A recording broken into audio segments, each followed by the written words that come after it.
各位网友，大家好，今天是2021年3月11号，星期四，欢迎大家参加王健每日观察直播的节目。我们今天的主题有两个，一个中美外交对话的坑与打脸，主要是谈这次这个中美之间的这个外交对话啊。另外一个就是李克强记者会解读啊。那么今天主要是两个，我希望我们尽快可以把它完成啊。你想上次前几次视频都没有办法完成，后面因为主题讲得太长了啊。先讲两会3月11号下午这个闭幕啊，这个人大会议闭幕，也就是两会正式结束啊。那么闭幕会呢，实际上只有不到1个小时的时间，那么一共就通过了10项决议啊。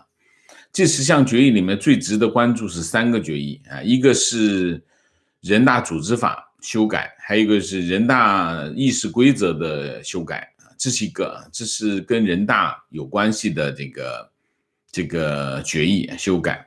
另外一个最重要的，我认为最重要的就是香港特别行政区选举制度的决议啊。那么这个决议等于就是把香港的立法会选举和特首选举啊，特区行政长官的选举变成一个可以随意操控的一个橡皮图章啊，把香港的立法会变成一个橡皮图章啊。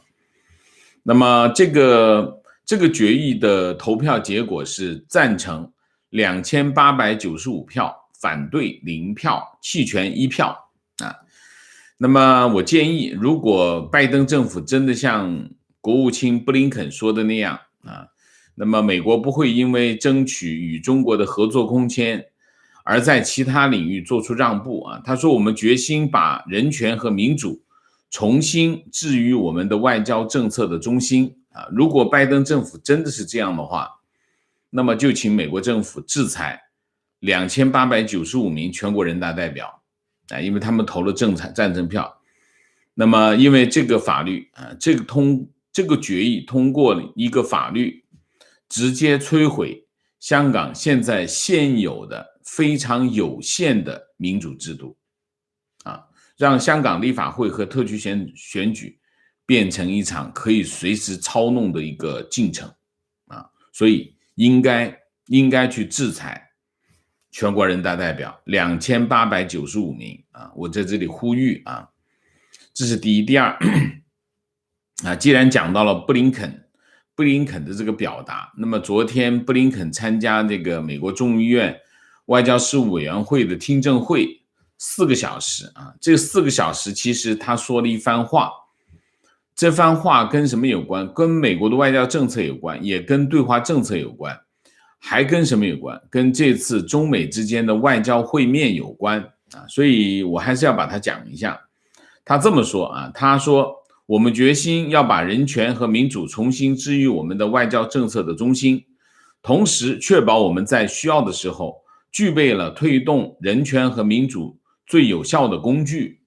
我很感激国会给予我们这些工具，例如全球马格尼茨基问责法，这对我们的努力有很大的帮助。还有其他的机制，制裁机制，用于制裁那些对于人权和其他暴行负有直接责任的人。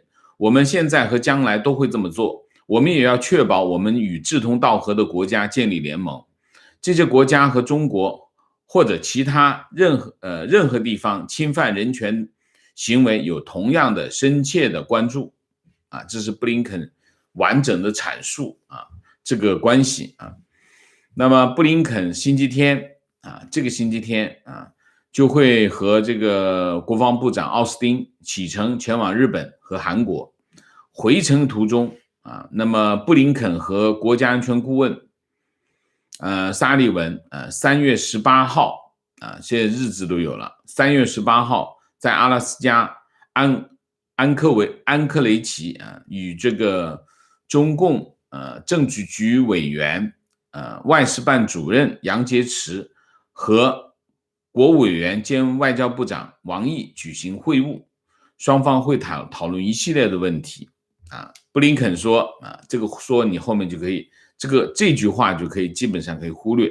他说他在下周与中国官员会面时会采取强硬而坚定的立场这是 bullshit 很简单，我对我们这次来说是一个重要的会议，可以坦率地表明我们对北京的行为存在很多担忧他是担忧这些行为对美国以及我们的伙伴的安全、繁荣和价值观政治构成了挑战，因此我们计划也一定会提出我们关注的一系列问题这底气不足然后来自宾夕法尼亚州的共和党众议员佩里问布林肯会不会为了争取和中国在环境、气候变化等领域合作而考虑在某些地方对中国共产党做出让步。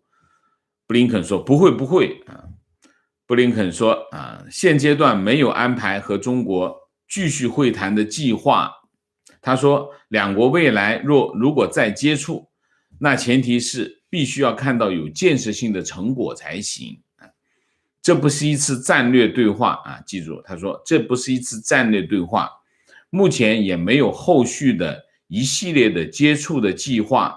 如果有后续的接触，必须是我们基于看到确切的进步，在我们所有的关注的中国问题上有确切的进展他原话是这么说的那么这番话讲这番话呢他是想表达一个什么意思呢？他是想表达这不是一个非常重要的也不是一场很关键的会晤但是你想一下这个事实是中国派出去了中国国家主席习近平的特使，美国派出了拜登总统的特使，然后两个外交部长坐在一起2对2的会晤，这不是一场重要的会晤吗？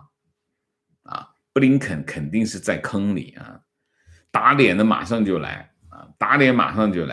那新华社的消息，最新的消息，外交部发言人赵立坚11日宣布，应美方邀请这是美方邀请中共中央政治局委员、中央外事办主任杨洁篪，国务委员兼外交部长王毅将同美国国务卿布林肯、总统国家安全事务助理沙利文于3月18号至19号在安克雷奇举行中美高层战略对话一巴掌打过去很响啪一下他说这不是一次战略对话这马上就说这是一次战略对话然后就记者会这个赵立坚的例行记者会这么说说有记者问3月10号美国国务卿布林肯在国会众议院外交委员会听证会上时对中美关系即将举行的高层战略对话谈了他的一些看法，请问中方对此有何评论？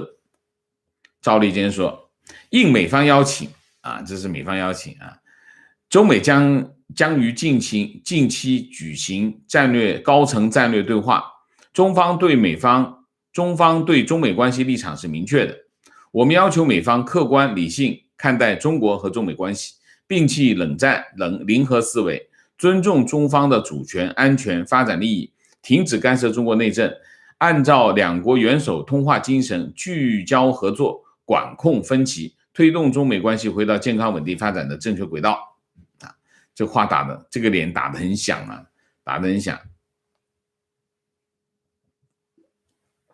大家有没有发现中国外交部现在变成了一个这个川普复读机川普复读机是什么？川普复读机通常讲3件事情，我很厉害这是我干的，我取得了非常大棒的成果川普复读机永远在讲这3件事情，我很厉害，这是我干的，我取得了很大的成果永远都在讲这个。然后这个外交部的这个中国外交部现在也是个复读机，复读机讲的是什么？讲的是尊重中国的主权、安全、发展利益永远是这是红线啊。中国天天都在讲这件事情。那么我们就讲一下啊，这里面有个问题，到底什么是战略对话啊？战略对话是什么？战略对话从外交层面来说呢，是这个双方或者是多方啊，多方我们通常讲双方吧啊，另外战略对话通常双方多一点，是指双方就重大的关键性的问题交换立场啊。交换立场是什么？交换立场就是我提出问题，我们今天吃什么啊？那我的立场是红烧肉，他说我吃牛扒，就是这样的，就是不进行讨论，就你为什么要吃牛扒，或者你为什么要吃红烧肉都不管，只是交换立场。我认为今天中午我们要吃红烧肉，这就是立场交换完毕。这是交换立场的一个外交活动啊。战略对话和谈判不是一回事，对话就是我讲我的，你讲你的，而且不限议题，不限涉及的利益方，就是我们可以讲，中国提出来，我们讨论一下，我有一个议题啊，讨论一下这个英国王室他们最近发生了一个问题，我的立场是什么？那美方说我没有立场啊 ，OK， 这件事情就过去了。这就是一个战略，就是战略对话讲的是一件这样的事情啊，讲的就它不是谈判，不是解决问题，它只是交换立场，所以它不一定是这个领导人的会晤，它可以是高级官员的一种对话啊。那么如果战略对话变成一个常规性的活动，说明什么？说明双方利益攸关，而且互相都非常重要啊。战略对话一般来说是一场积极的互动形式啊，就是说我们是个积极的，都表示一个态度，我们是要积极的协调立场，但是不解决问题啊。那么2005年8月份开始，中美之间进行了很多轮的中美的对话啊，中美之间的高层对话啊，中方呢就叫战略对话啊 strategic dialogue， 美方呢就说呢这不是战略对话，是高层对话 the senior dialogue。 那么为什么呢？因为美方认为战略对话通常是什么呢？通常是盟友之间才有战略对话，如果不是盟友呢，你就对话只是高层对话，不是战略对话。但是中国认为只要是高层对话，只要是关键问题的对话，都是战略对话。这就是为什么布林肯说这不是战略对话，然后上来这个赵立坚上来啪一巴打过去说这就是战略对话，就是他们中间是有认知上的差异的啊。那么为什么中方坚持要叫战略对话呢？为什么？因为中方有两个意图，第一个，尽量把这次外交会谈变成一个高级别的会谈，级别越高，中方越高兴。为什么？他可以获得利益，获得什么利益？政治利益。在中国的外交层面啊，只要他的官员和任何一个国家的层次越高的官员会面，对中国越能获得政治上的利益。为什么？这就显得中国很重要。中国的外交上啊，他不断的在外交上做一些动作，做什么动作？就是做一个动作，就是让中国显得很重要。这在中国很重要，这就中国的政治就是这个，这也是个洗脑，也是个暗示，心理暗示。他不断的发这种信息，告诉中国的国民，中国很重要。中国很重要背后是什么？我很厉害。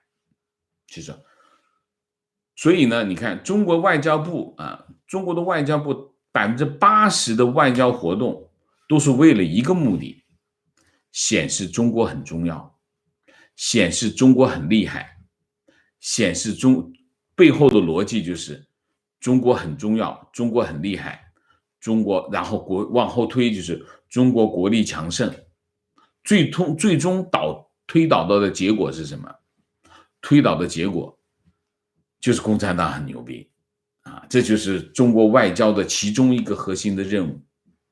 其他的实务是另外一件事，这个是他一贯的行为就是这个，这第一个。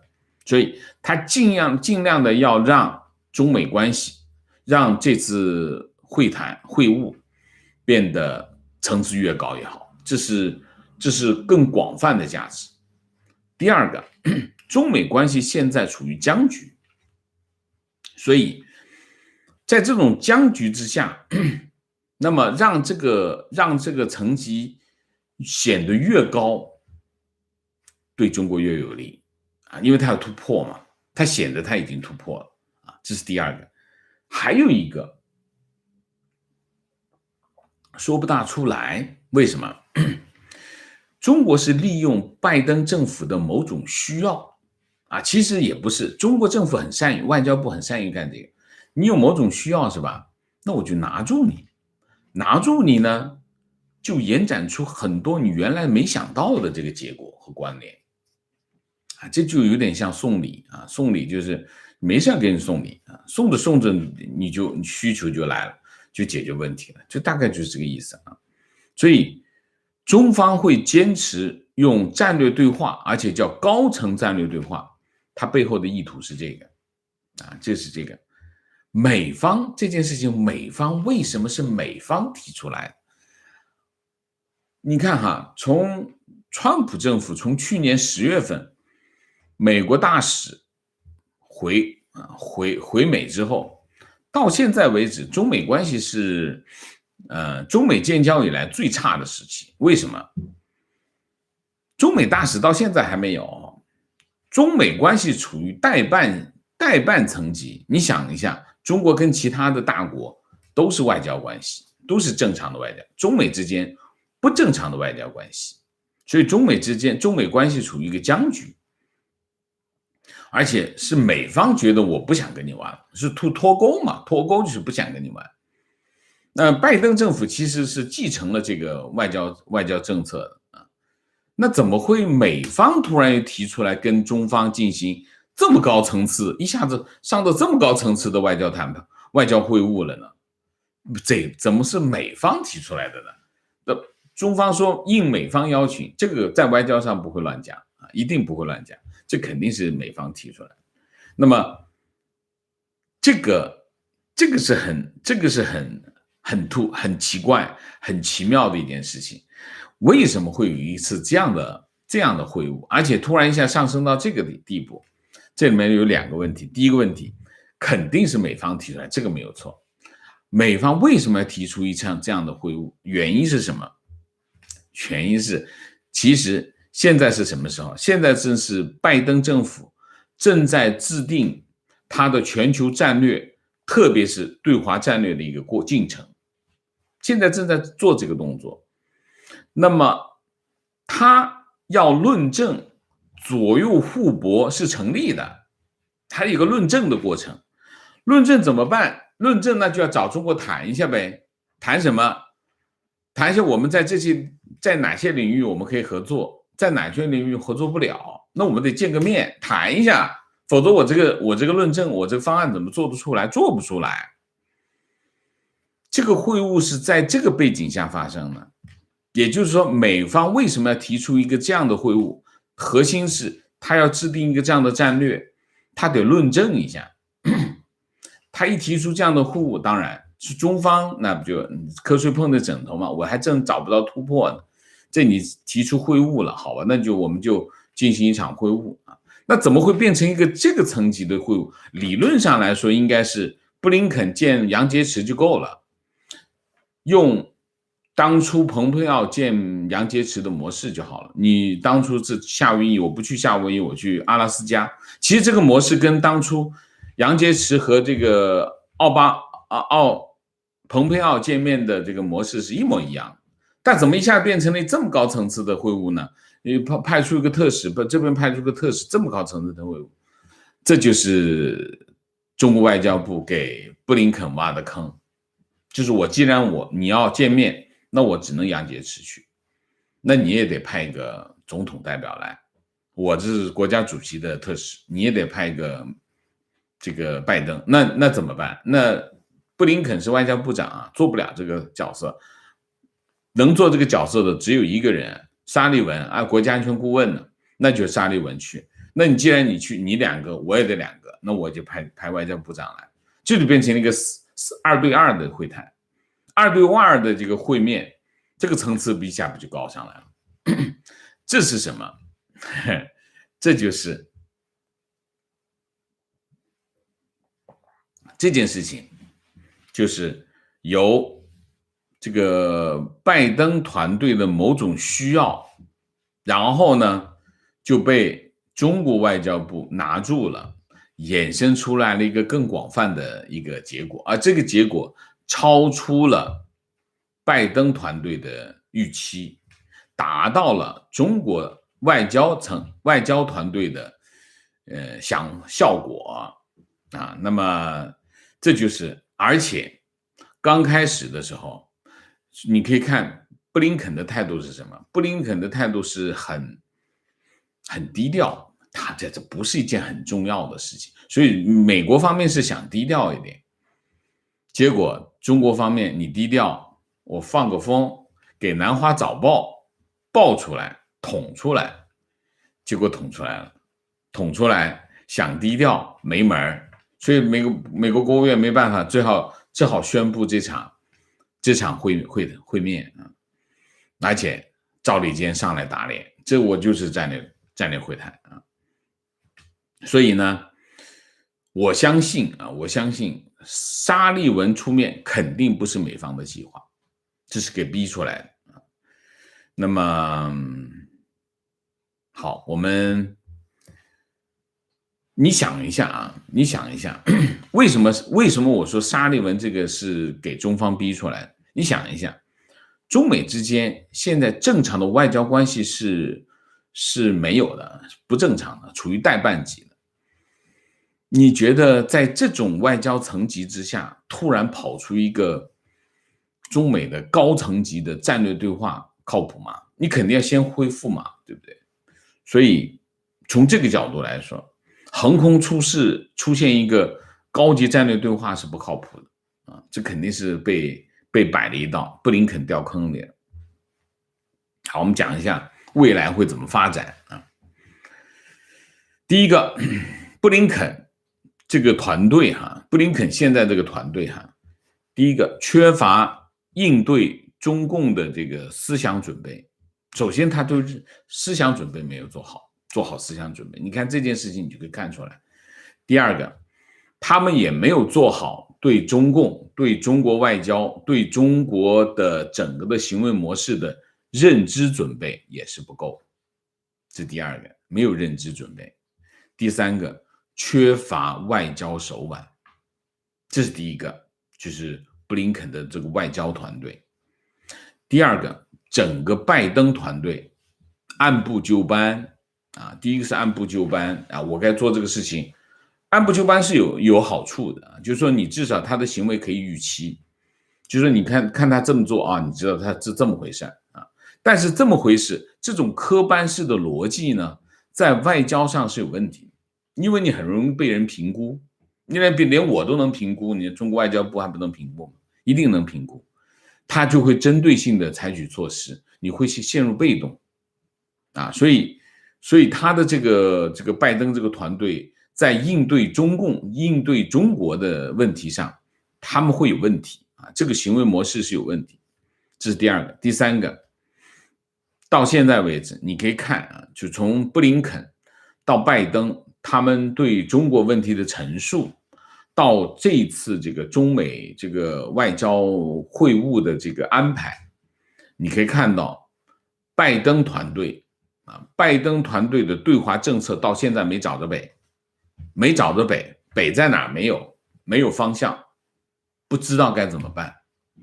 所以你可以看，所以他们一直在讲话，模棱两可，左转右转，左说右说，说来说去说不清楚是什么？没想明白了，没找着北这是这是第三个。第四个，按照这种情形来判断，美国未来4年对华政策将会是一场灾难，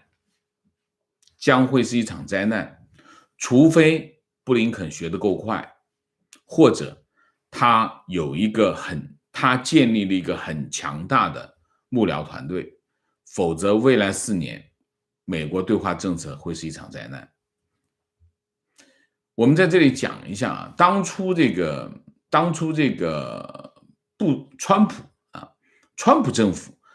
普政府最后中国外交部拿川普政府一点办法都没有。为什么？特别是最后的半年啊，就是2020年的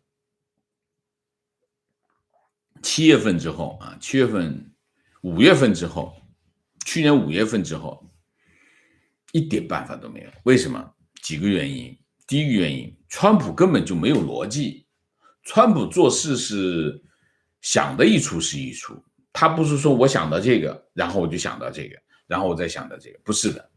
川普是我想到这个，然后我想到那个，然后我再想到这个，这没有关联，这个事情完全没有关联。一会儿是吃饭，一会儿是打球，再会儿就洗澡，没有关联啊。所以这是川普团队，他是满天星斗，川普是满天星斗。别说中共，就算他的幕僚团队也搞不清楚他在想什么啊。这是一个方面。第二个方面，川普自己也刻意营造一种不可预测性，今天东一榔头明天西一棒槌，他刻意营造这种不可预测啊。然后当然最重要的是什么？为什么中国到最后一点办法都没有？原因是川普认为疫情把他一个很好的选举的局面给破坏了，这是他的核心利益。也就是说，他认为中国也好，中共也好，损害了他个人的核心利益，他把他得罪了我就不放过你，你搞什么都没有用，我就要搞你。这是川普的性格，中国就拿他没有办法，因为你不管你做什么讲什么，你说对美国有什么好处，你对这个有什么好处，那个没用，我核心利益就是你破坏了我的选举，我就要跟你死掐，这个一点办法没有。到最后中国也放弃了，没有办法。他大使回来，所以驻美大使到现在没有，到现在拜登也没派驻美大使去中国，所以中美关系是属于一个这样的状况。你说这样是在这种情况之下，突然横空出来一个中美高层战略对话，可能吗？你先恢复大使级的外交关系，你连这个都没有，所以这个说明什么？这不是美国想要，这是中国想要的。但是布林肯的团队就接受了一个这样的安排，这就是结果啊。好吧，我们这个你看，我本来是要再讲这个李克强的这个记者会，我简单的说一下吧，简单。这个记者会呢，我就不解读了，我晚上解读啊。我讲一下啊，我今天看见那个什么，这记者会呢，视频举行啊，那出席记者会只有100人左右，也都是看电视，其实差不多的。在现场看电视跟你在家里看电视其实没有区别啊。然后这个我今天看到了自由亚洲电台的有个报道，说这个相对于中共总书记习近平，舆论认为李克强的对美言论写的友善和谦虚啊。然后呢，他又说这个李克强从头到尾这个都是脱稿回答，这个幼稚了。这个为什么你不知道啊？先说脱稿回答你搞错了。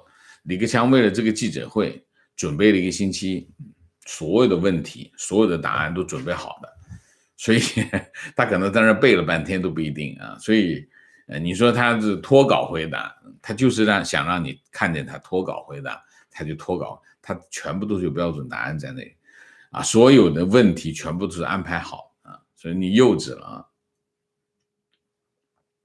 还有一个说这个李克强看上去友善和谦虚啊，这误会了啊，误会了。为什么？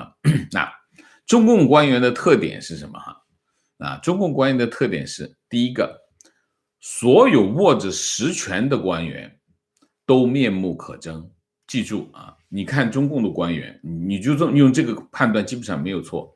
你看见的所有的握着实权、有实权的官员都面目可憎啊，这是第一条。第二条，所有的说了不算的官员啊，就是说了不算啊，就是这个他没有实权啊，他没有实际的权利。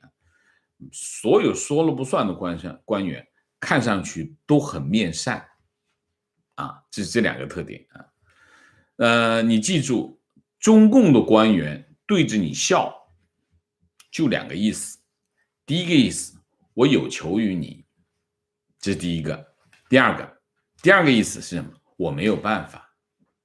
中共官员只要对你笑，就这两个意思。所以我针对这个亚洲自由电台的这条新闻，我做两个回应。第一个，李克强的这场表演，还是很成功的，至少得到了自由亚洲电台的这个他想要的这个评价啊，就是所以他显得很和善啊，显得很和善和谦虚啊。那他这一个星期背稿子你没浪费啊。好吧，那我们这个解读就不做了啊，我晚上再做吧啊，因为不可能解读，我估计也得20分钟啊，好吧？那好，那我们今天的主题就讲到这里，我们下面进入互动。进入互动之前，温馨提示，请大家点赞啊，请新来的网友订阅啊，我们点赞太少了，请大家点赞啊，新来的网友请订阅啊，订阅免费，请大家加入我们的会员，支持我们做更好的节目啊。那么我们的会员也是有会员福利的啊，请大家留意一下。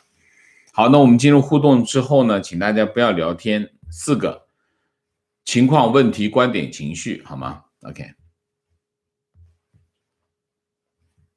好，观点。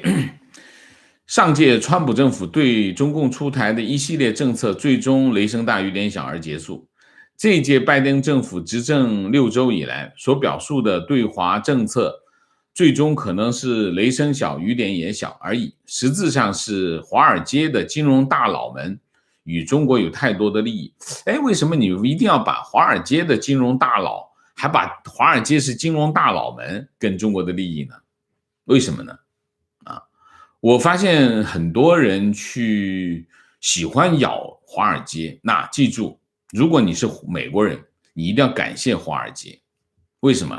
没有华尔街的话，没有华尔街的大佬们，我们的生活水平会下降很多。大家记住，美国的核心竞争力有2个，一个是高科技，一个是金融业。你千万很多人在攻击华尔街，跟攻击这个硅谷没有区别记住这一点。虽然他们挣的比你多，但是没有他们的话，你会挣得更少我特别强调这一点，我很反感去攻击华尔街攻击华尔街是延续了中国人的那种仇富心态这个要不得观点：川普国安团队成员大多是保守派，但是一直到2018年年中，蓬佩奥接任国务卿，并且逼退了熊猫派 Susan Thornton 而且由 Stilwell 掌管东亚和太平洋事务，鹰派才真正的掌握了对中关系。当年10月，副总统彭斯的中国政策讲话是个里程碑，自此共和党保守派扭转了40年来对华政策。拜登如果还想政策转弯，浪费时间，那就太不幸了。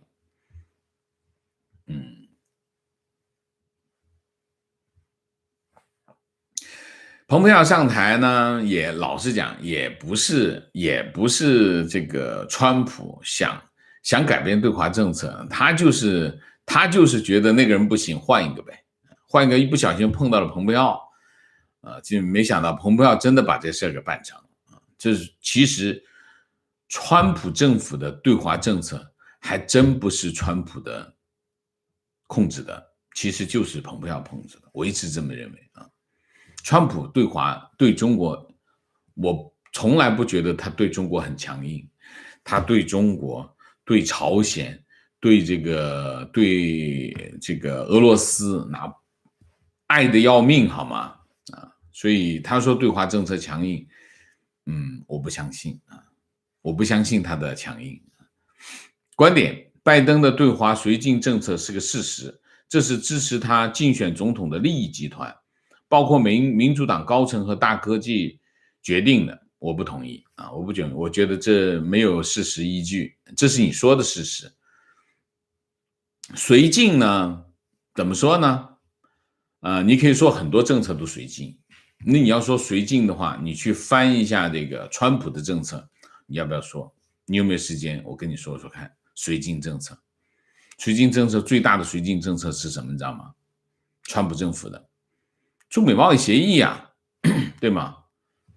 提问：王先生曾经说过，拜登的团队很专业啊，你看喜欢抓我一句话啊，很有政坛经验的老手啊，包括拜登也是驰骋职场几十年，可是看这帮人对华言谈举止都显得懵懵懂懂。我说他的，如果你这样去把其中一句话挑出来讲呢，我们就没办法好好聊天了啊，好吗？观点：上届川普政府对中共出台的一系列政策，最终以雷声大雨点小啊，这届还要拭目以待。OK， 观点：拜登是奥巴马时期的副总统，拜登的幕僚也基本上全是奥巴马时期的官员啊。OK， 谢谢你的提醒。提问：王先生，美国有那么多智库，为什么每次外交都输？我觉得这不仅仅是中共没有底线那么简单，不明白每届总统每次都为什么掉进同一条河。我也有此疑问，老实讲，我也有此疑问，就是说，布林肯在外交上绝对不是个新手啊，他不是个新手啊，他干过的啊。那么他为什么会这次表现的这么 low 啊？老实讲，我觉得他表现的很 low， 而且拜登也不是个新手，他也很清楚，他是个政治老手啊。那么对华政策为什么是一个这样的东西？我不理解，我也不理解。但是呢，我会怎么看呢？第一个，我认为他们做错了，现在他们正在错误的道路上前进啊。那么我会批评啊，但是我不会认为刚才这个网友说的是什么啊？他是民主党高层啊，攻击民主党，我不会攻击民主党，我也不会攻击共和党啊。为什么？你有一说一，有事说事嘛，直接就说人不行啊，那不对。你说是不行，我承认啊，我认为他这件事情做的不对，但是为什么做的不对，我还没看到，我还没有分析到啊。如果你能算命能算出来的话，那你就算你的命好了啊，但这不是我的工作方法啊，好吗？所以，美国有那么多智库啊，美国有那么多聪明的人，美国有那么多厉害的人，为什么每次美国总统都会掉到同一条河里？我也不知道啊。提问：王老师，西方民主政治的伪善，不是西方民主政治的伪善，我讲的是西方政坛的伪善啊，民主政治不伪善，民主政治最直接，伪善的是。如果你讲政治的话，那就是专制政治才伪善。你看共产党说一套做一套啊，民主政治没办法说一套做一套，所以不存在民主政治的伪善啊。你搞错了啊。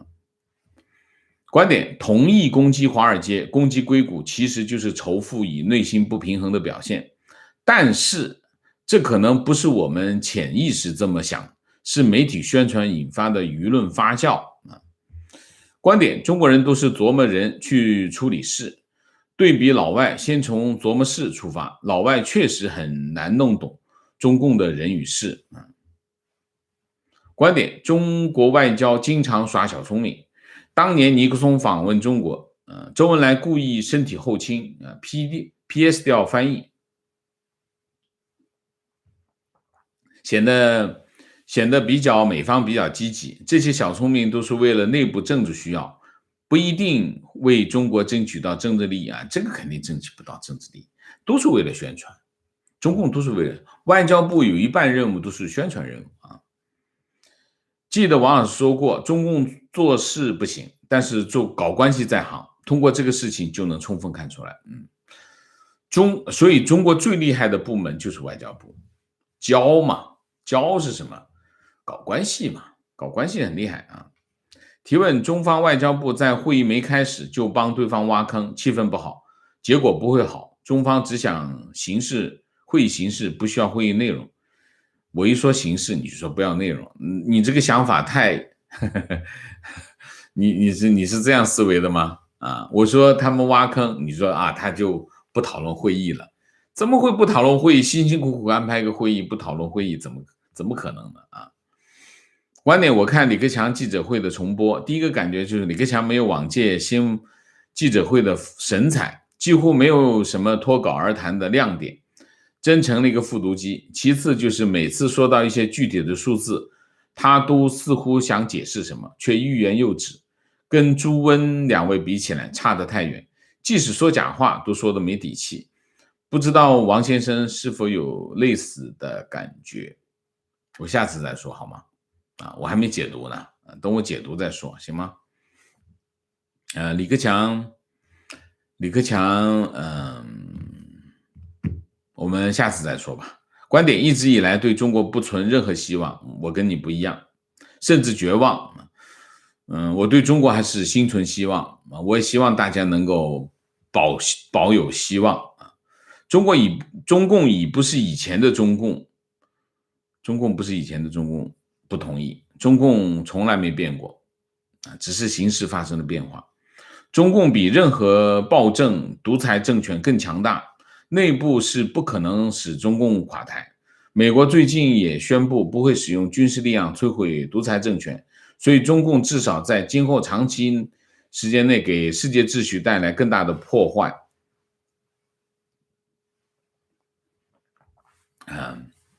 永远有多远？我不知道永远有多远。那么没有一个政权是不会垮台的啊。那么这是第一个。第二个，不要说任何可能性，任何可能性都是有的，所以我们还是要心存希望，好吗？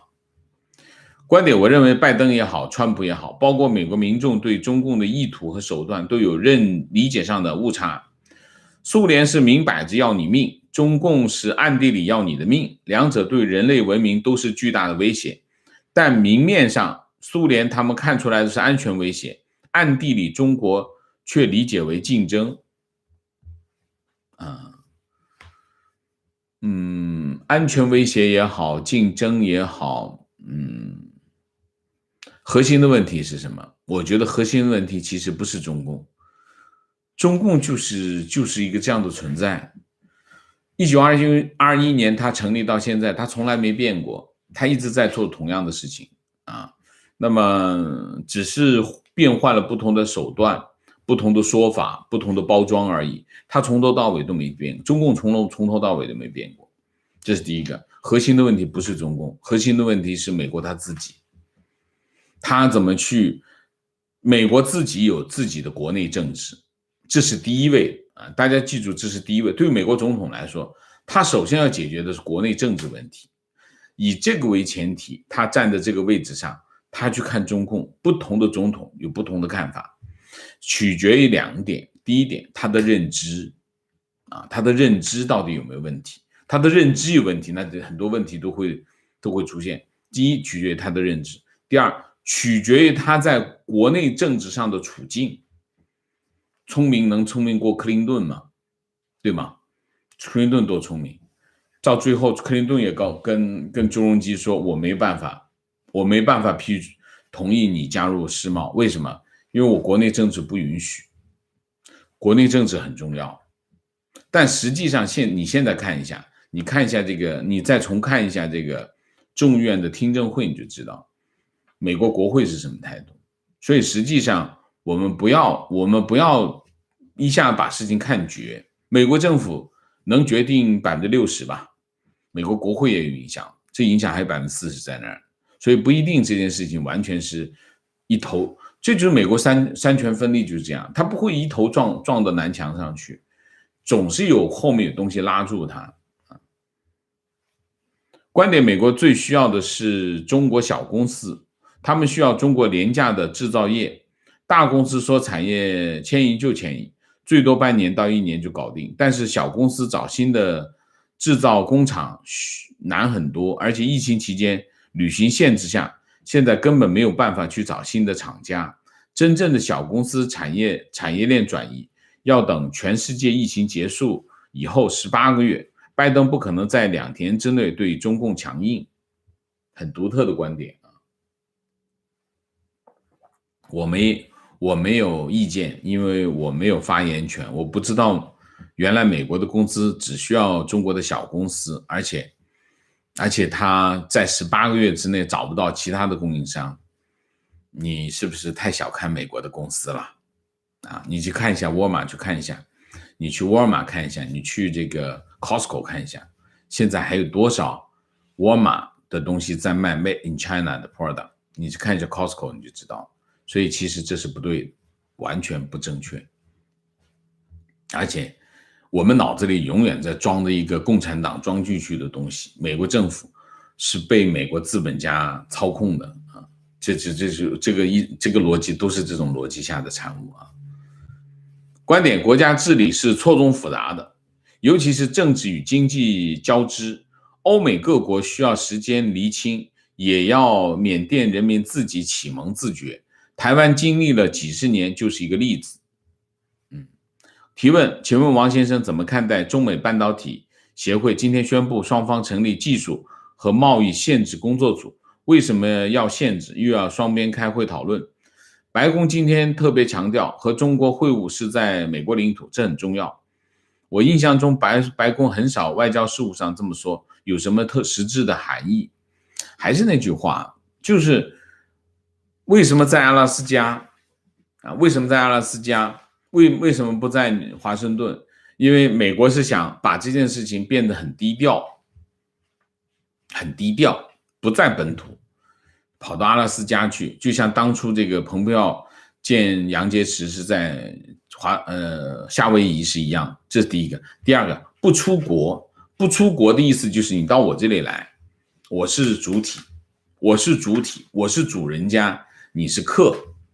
那我是在这件事上我是优势的，我是主动的。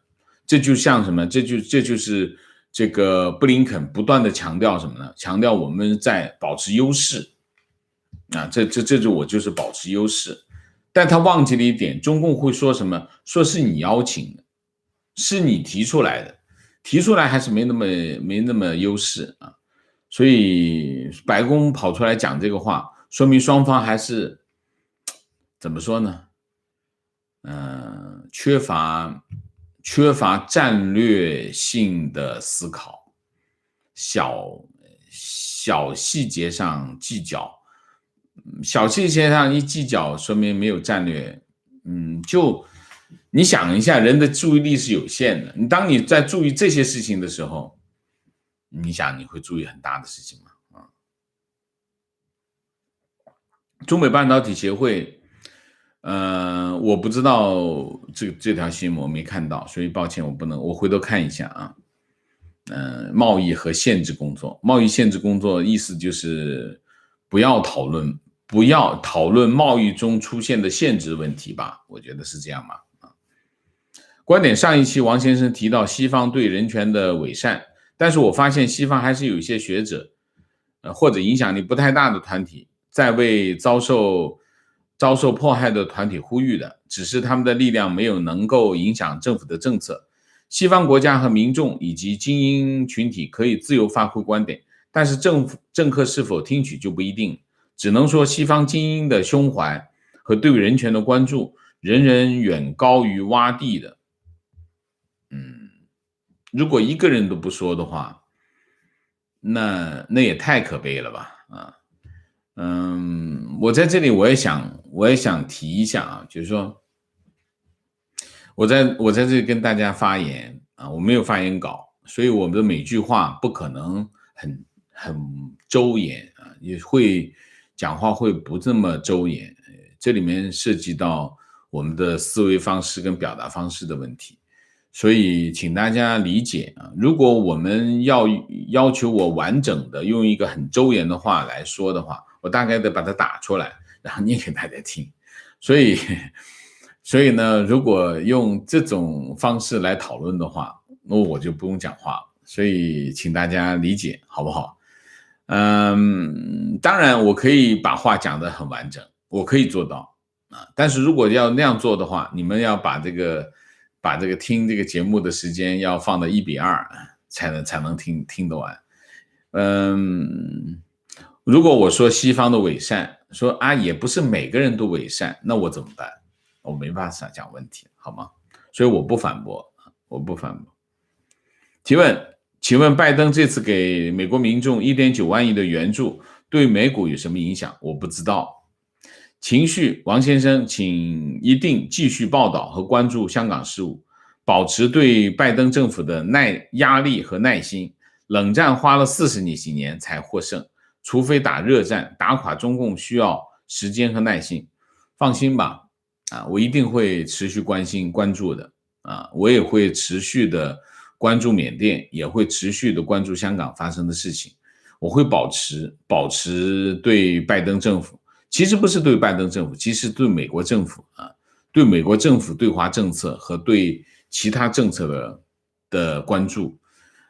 正确的我肯定，好的政策我支持，我称赞，不好的政策我批评，我会臭骂这个没有问题情绪一直想打赏，但是美国 App Store 一直不能付 YouTube， 现在办了王舍的会员，用另外一种方式支持王舍。好，谢谢，感谢明谢一下 Helen， 谢谢我们今天的节目就到这里，感谢大家的参与，我们下个节目再见。再见之前，请大家点赞，请新来的网友订阅，请大家加入我们的会员，支持我们做更好的节目，做更好的自己。谢谢大家，谢谢。